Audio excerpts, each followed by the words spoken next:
Aujourd'hui, dans ta capsule VIP avec Pasteur Guy, je réponds à la question « Sais-tu vraiment qui tu es en tant qu'enfant de Dieu? »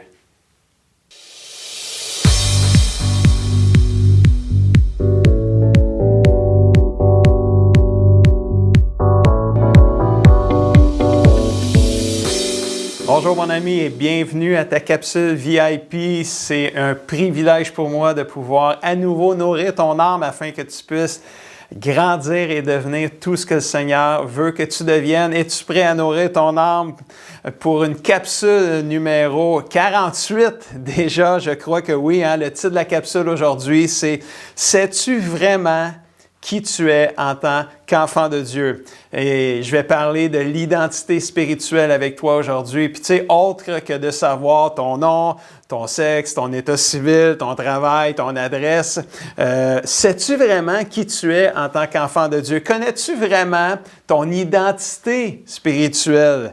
Et c'est ça que je vais regarder avec toi aujourd'hui. Quand tu sais qui tu es, tu sais ce que tu dois faire, ce que tu ne dois pas faire, ce que tu dois dire ou ne pas dire. Et je veux partager avec toi aujourd'hui deux vérités bibliques. C'est évident qu'il y en a plus que deux, mais aujourd'hui, je veux en parler de deux vérités bibliques importantes sur ton identité spirituelle. Si tu es un enfant de Dieu né de nouveau, c'est ce que je crois que tu es et c'est à toi que je m'adresse aujourd'hui. Je commence avec 2 Corinthiens chapitre 5, verset 17. « Si quelqu'un entre en communion vivante avec le Christ Jésus, il devient un homme nouveau, une personne nouvelle. Il est recréé. L'ancien état est dépassé. Ce qui était autrefois a juste disparu. Tu es une nouvelle création qui est déjà débutée. Tout est devenu nouveau. » Donc, si tu es un enfant de Dieu né de nouveau, tu es, numéro 1, une nouvelle personne. Tu es une nouvelle personne. Wow! Et laisse-moi te dire que si ça fait 30 ans que tu es né de nouveau, ben j'aimerais te dire que tu es encore une nouvelle personne, même 30 ans plus tard. Tu n'as pas changé, ça n'a pas changé ton identité. Tu demeures une nouvelle personne. Amen. Tu es peut-être une vieille nouvelle personne, mais tu es encore une nouvelle personne. Puis ça, c'est super important. Quand tu nais de nouveau, tu es une nouvelle personne et tu restes une nouvelle personne qui est transformée jour après jour, de gloire en gloire, comme dit un verset. Alors, note ça, là, tu es une nouvelle personne. Tu as eu un nouveau but quand tu as donné ta vie à Jésus. Tu es né de nouveau. Tu es entré dans une nouvelle destinée et une nouvelle vie et tu ne vis plus comme avant. Et comme un chant qu'on chantait, et un des versets, je pense que c'est Galates 2,20 qui dit « Si je vis, ce n'est plus moi qui vis, c'est Jésus qui vit maintenant en moi. » Tu es une nouvelle personne. Comme un exemple très simple. La chenille et le papillon. Tu sais, une chenille, ça rampe. La chenille, à un moment donné, elle rentre dans un cocon, puis après ça, poum, ça devient un papillon. Si le papillon rampait comme une chenille, ça serait bizarre, hein? Ça serait bien bizarre parce que, pourquoi? Parce qu'un papillon, son identité, c'est de voler. C'est de se promener d'une fleur à l'autre, c'est de voler. La chenille, elle, c'est ramper. Bien, si on y va au niveau spirituel, si un chrétien agit ou agissait comme un non-chrétien, ça serait bizarre ça aussi, hein? Parce qu'un chrétien n'est pas supposé d'agir comme un non-chrétien. Il n'est plus pareil, il est changé, il est transformé. Alors, on est une nouvelle personne. Tu es une nouvelle personne. Sais-tu vraiment qui tu es en tant qu'enfant de Dieu? Tu es une nouvelle personne. Mais tu es plus que ça aussi. Puis je veux te partager avec toi un deuxième aspect sur ton identité spirituelle. 2 Corinthiens 5, verset 20, ça dit « Nous faisons donc fonction d'ambassadeurs de Christ, de Jésus, comme si Dieu adressait par nous, au travers de nous, cette invitation aux hommes, aux humains. Au nom du Seigneur Jésus-Christ, nous vous en supplions, soyez réconciliés avec Dieu. » Donc, si tu es un enfant de Dieu, tu es une nouvelle personne, mais numéro 2, tu es aussi un ambassadeur de Jésus-Christ.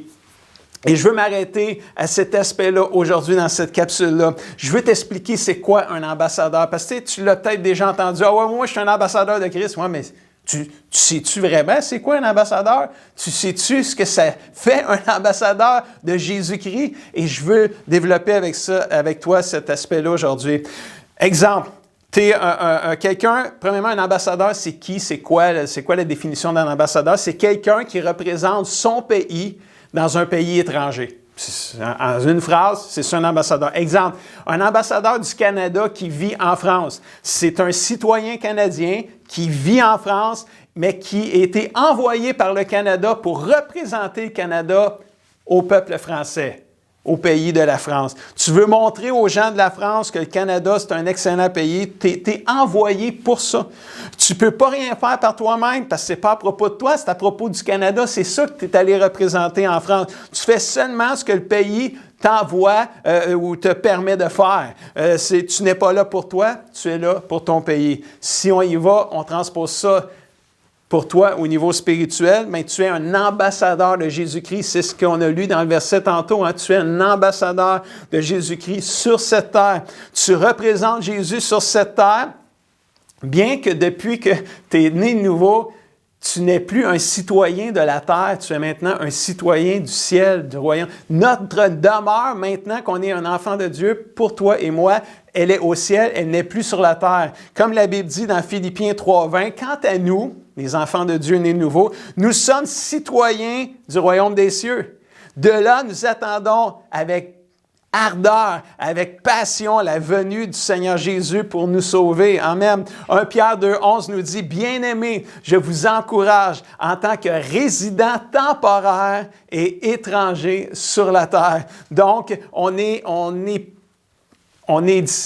changé. Notre demeure, elle n'est plus sur la terre depuis qu'on est né nouveau. Depuis que tu es né nouveau, elle est au ciel. Donc, tu es un représentant de Jésus sur cette terre en attendant qu'on s'en aille au ciel pour l'éternité. Et voici la mission que le Seigneur te confie sur cette terre.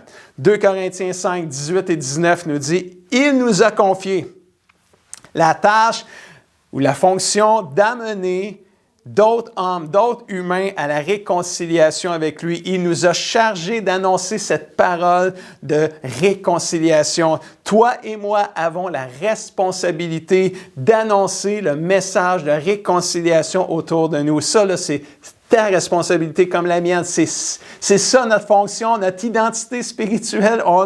Tu es un ambassadeur de Jésus-Christ, un représentant. Tu représentes Jésus, que tu sois une mère au foyer, un pasteur, un étudiant, un directeur d'entreprise. Tu as la mission de partager la bonne nouvelle de la réconciliation. Et si on veut simplifier ça encore plus simple, que ce soit pas compliqué du tout, là, tu es là pour aider les gens à faire la paix avec Dieu. Au travers de Jésus, en leur disant qui Jésus est et comment ils peuvent y parvenir et y arriver. Merveilleux. Dès que tu deviens un enfant de Dieu, tu deviens non seulement une nouvelle personne, mais tu deviens un ambassadeur, un représentant de Jésus avec une mission claire sur cette terre, inviter les gens à faire la paix avec Dieu. Quel Jésus le monde voit-il quand il te voit? Oh, c'est bon ça, hein? Bonne question. Rappelle-toi, quand tu sais qui tu es, tu sais ce que tu vas faire, ce que tu as à faire, ce que tu as à dire. Si tu sais que tu représentes Jésus, tu vas savoir quoi faire. Il faut que tu représentes Jésus. C'est comme, dans le fond, là, encore plus simple. Ambassadeur de Christ, représentant de Jésus, on pourrait dire que tu es un imitateur de Jésus. Ça aussi, ça peut aider à comprendre. Dans le fond, tu es là pour représenter Jésus, imiter Jésus autour de toi. Deux petites pensées en terminant cette capsule-là sur être ambassadeur. En tant qu'ambassadeur, tu n'as pas été élu par les gens, mais tu as été choisi et établi par Dieu. Et ça, c'est important. Dieu t'a choisi. Quand il s'est révélé à toi, puis t'a dit oui à Jésus, il t'a reçu, il t'a donné une vie nouvelle, mais tout de suite, il t'a choisi pour être un ambassadeur, un représentant de Jésus sur cette terre. Jean 15, 16 nous dit, « Ce n'est pas vous qui m'avez choisi, mais c'est moi. Je vous ai choisi et je vous ai établi afin que vous alliez, que vous portiez du fruit, que votre fruit soit durable. Vous n'êtes pas du monde, mais je vous ai choisi du milieu du monde. » Ça, c'est merveilleux. Puis, il y a un bel exemple dans la Bible, c'est l'apôtre Paul. Paul était un persécuteur de chrétiens. Ça veut dire quoi? C'était quelqu'un qui faisait du mal aux chrétiens. Il a même approuvé le meurtre de chrétiens comme Étienne. Étienne s'est fait tuer, puis Paul il était là, puis il regardait ça, puis il a même applaudi à la fin. Là, en voulant dire, il approuvait le meurtre d'Étienne. Il était un homme violent, il détestait les chrétiens. Puis un jour, il s'en allait faire mal à des chrétiens sur son chemin, mais Dieu s'est révélé à lui. Une lumière est arrivée, Dieu s'est révélé à lui, et il est devenu un enfant de Dieu. Il est né de nouveau, il a reçu Jésus dans sa vie. Il était un homme transformé. Puis même Jésus, le Seigneur a dit à un disciple, Ananias, il a dit à Ananias, va dans telle maison, il y a un gars qui s'appelle Saul de Tarse, je veux t'y aller prier pour lui. Puis Ananias, il savait que ce gars-là, c'est un tueur de chrétiens, il haïssait les chrétiens, il faisait du mal aux chrétiens. Puis Ananias, il a dit à Dieu, non, on va pas prier pour lui. Là. Tu sais, Seigneur, c'est un persécuteur de chrétiens, je n'irai pas me mettre la tête sur la bûche puis aller mourir là-bas. Puis Dieu, il a dit dans Acte 9,15, il dit, non, Ananias, tu n'as pas compris, va trouver cet homme-là, je l'ai choisi et je vais me servir de lui, il fera connaître mon nom au peuple étranger. Il va être mon ambassadeur, il va être mon représentant. Puis évidemment, Paul était un excellent représentant de Jésus-Christ. Il a été transformé, Ananias a été prié pour lui. C'était le début d'une aventure de foi et spirituelle pour Paul. Paul a écrit 13 des 27 livres du Nouveau Testament, un homme d'impact incroyable. Et tu sais, à un moment donné, dans 1 Corinthiens 11, 1, Paul a dit, soyez mes imitateurs comme je le suis moi-même de Christ. Wow, ça c'est power, c'est puissant. Tu sais, quand tu es capable de dire, soyez mes imitateurs comme je le suis moi-même, imitateur de Jésus-Christ, bien, ouais, c'est parce que Paul a été un représentant extraordinaire pour Jésus-Christ. Et sais-tu quoi? Tu n'es pas différent de Paul. Wow, quelle bonne nouvelle! Tu n'es pas différent. Si tu es né de nouveau, tu es choisi, établi par Dieu pour être un ambassadeur, un représentant, un imitateur de Jésus sur cette terre pour réconcilier les gens autour de toi avec Dieu, que ce soit des gens au travail, à l'école, au voisinage, sport, famille. Wow! Dieu ne t'a pas choisi à cause de ton statut social, t'es petit, t'es grand, t'es jeune, t'es pas jeune. Non, Dieu t'a choisi parce que tu as cru en lui. Tu as cru en Jésus-Christ et tu lui as donné ta vie et il t'a choisi et il te fait confiance en plus de ça. Deuxième et dernière pensée, en tant qu'ambassadeur, tu ne représentes jamais toi-même, tu représentes toujours Jésus. Wow, c'est pas à propos de toi. La vie chrétienne, la vie spirituelle, c'est à propos de Jésus puis d'amener les gens à connaître Jésus. Même Jésus, quand il est venu sur la terre, c'était même pas à propos de lui, puis pourtant, il me semble que c'était à propos de lui. Mais quand il est venu, c'est quoi qu'il a dit dans Jean 6, 38? Il dit, moi, je suis descendu du ciel et c'est pas pour faire ce qui me plaît, mais c'est venu pour accomplir la volonté de celui qui m'a envoyé, Dieu le Père. Jésus est venu représenter Dieu sur cette terre et il n'a pas raté sa mission. Mon ami, avant d'être un étudiant, un professeur, avant d'être un mécanicien ou une coiffeuse, ou avant d'être un pasteur, tu es un ambassadeur de Jésus-Christ sur cette terre. Tu représentes Jésus pour les gens qui sont autour de toi. Donc, fais attention à ta conduite, fais attention à la façon dont tu parles parce que tu représentes Jésus-Christ autour de toi. Quel Jésus les gens voient-ils quand ils te voient? Wow, c'est une très bonne question. En concluant cette capsule, sais-tu vraiment qui tu es en tant qu'enfant de Dieu? Connais-tu vraiment ton identité spirituelle? Je pense que là, tu viens d'en découvrir une partie super importante aujourd'hui. Laisse-moi te rappeler les deux vérités bibliques concernant ton identité spirituelle. Tu es une nouvelle personne. Et tu es un ambassadeur, un représentant de Jésus-Christ. Tu peux débuter dès aujourd'hui parce que Dieu vit en toi par le Saint-Esprit. Tu as la puissance de Dieu, l'autorité de Dieu en toi pour inviter les gens à faire la paix avec Dieu, pour même guérir les malades, délivrer des captifs. Wow, c'est puissant ce que tu peux vivre en tant qu'enfant de Dieu. Voilà tout un défi pour toi, c'est de bien représenter Jésus autour de toi. Ta vie sur la terre vient de prendre un nouveau sens et même un nouvel élan peut-être. Tu peux faire la différence. Et si tu n'as jamais reçu Jésus, tu n'es pas né de nouveau, je t'invite à croire que Jésus est mort sur la croix, ressuscité le troisième jour. Il est au ciel, il est bien vivant aujourd'hui pour te sauver, te pardonner de tous tes péchés. Non seulement crois en Jésus, mais reçois-le dans ta vie. Et la Bible dit que ceux qui croient en lui et qui le reçoivent, Jésus fait d'eux des enfants de Dieu et leur donne une vie nouvelle. Laisse-moi prier pour toi avant de terminer cette capsule. Papa Céleste, je veux te remercier pour mon ami qui m'écoute présentement.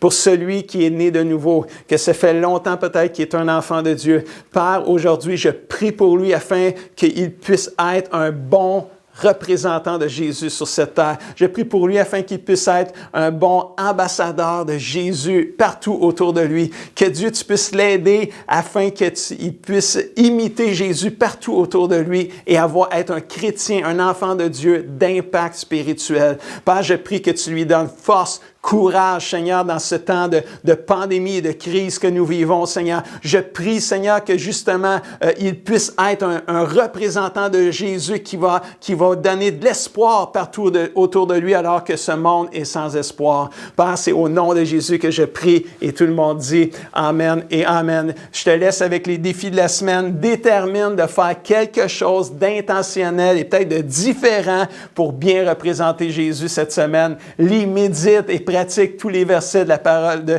la capsule aujourd'hui. Et si tu as aimé cette capsule, je t'invite à faire un pouce, un cœur. Et si tu penses que ça peut aider quelqu'un dans sa destinée, dans son identité spirituelle, partage cette capsule avec lui ou elle. Et sur ce, je te dis à la semaine prochaine.